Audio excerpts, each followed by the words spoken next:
Personally, I haven't known anyone as long as I've known you all. I think there's something so beautiful about that. The way we watch each other grow, change, find ourselves together.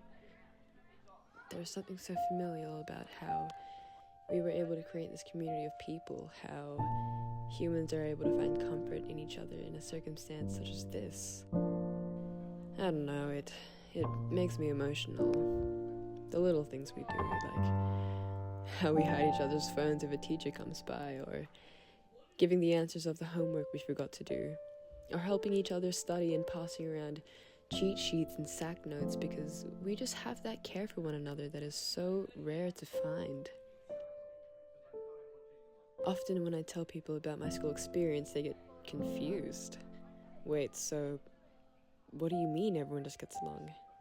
Everyone just talks to each other? It's so strange, and I think often we take each other for granted.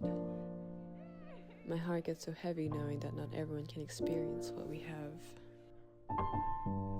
And maybe I'm just emotional or look too much into things, but I find so much beauty in each and every one of you. Sometimes I get so close to crying just thinking about it. The way we make space for everyone's sandwiches in the toasty machine, the way we taught each other chess, the way we got scared for each other when we said we have Mrs. Maven's class next. Building towers out of Lego, scatters of laughter and anger when up and down the river or Uno was played. The way we napped together, hide from Mr. Lamprick together, and avoid going to the private study room together. How we bring food for everyone to share, regarding and remembering everyone's allergies. The fact that we would complain if there was only dairy milk because somehow the majority of our year level is lactose intolerant. The little architectural advancements we made to the common room that look so stupid and pointless, but they're special because they're things that we did. We worked together to bring beds, cellophane, boats, blankets for each other to use. We stole guitars from the music room and filled the room with music and laughter, even if they got taken away from us every time. We once stole the VCAL bench to create more hangout space, which we then got in major trouble for stealing, but we did things for the inclusion of others.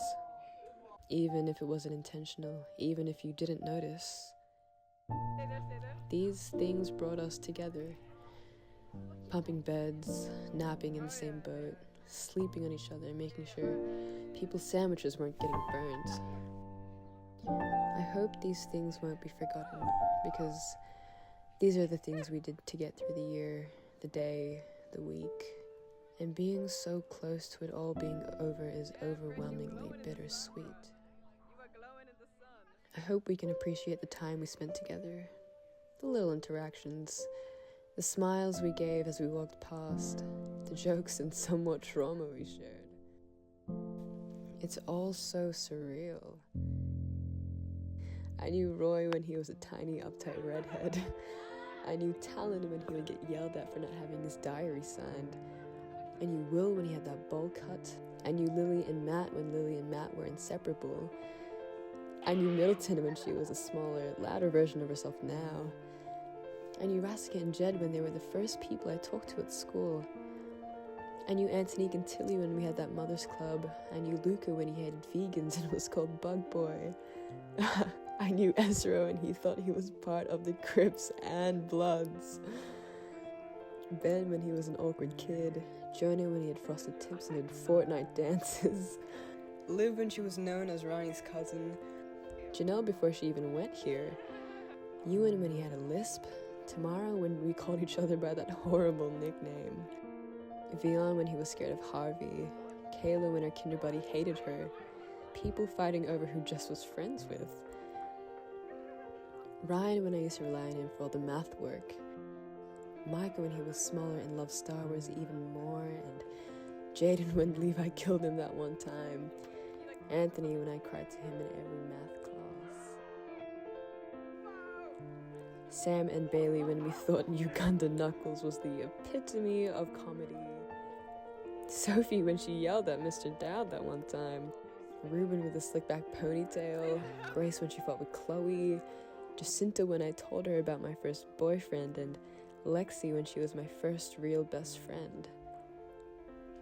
Bryce and his massive afro and trying to befriend Tim on his first day of school. Abby is the reason why I draw Anne in the symbol way and not the written way, and Nick introduced me to so many great authors.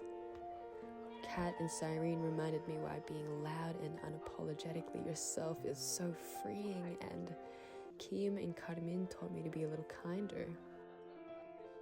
Kira and Lily reminded me why I love writing, and my friends taught me what unconditional love really is. I guess with this letter I hope to at least help one person appreciate the time we spent together. 5 days a week for the majority of our lived lives. I enjoyed each laugh we shared, the jokes we said and forgot about by lunch, the fights we had and matured from, the silly crushes we had on each other, and the heartbreaks we endured on one another. From our talks being about who wants to play gang up at recess to what we want to do in the future and choosing pathways, I will hold it all dear. Even if we forget about each other and all of this in a year or 20. When we're wiser and full of wrinkles, when we find another community of people to endure, in the back of our hearts will be every mannerism, every saying, every experience, every lesson we taught and got from one another. And it will all pass on. Pass on to the people in our futures. So I guess this is a thank you for growing up with me and enduring these changes. I hope the future is massively bigger and brighter than we will ever know.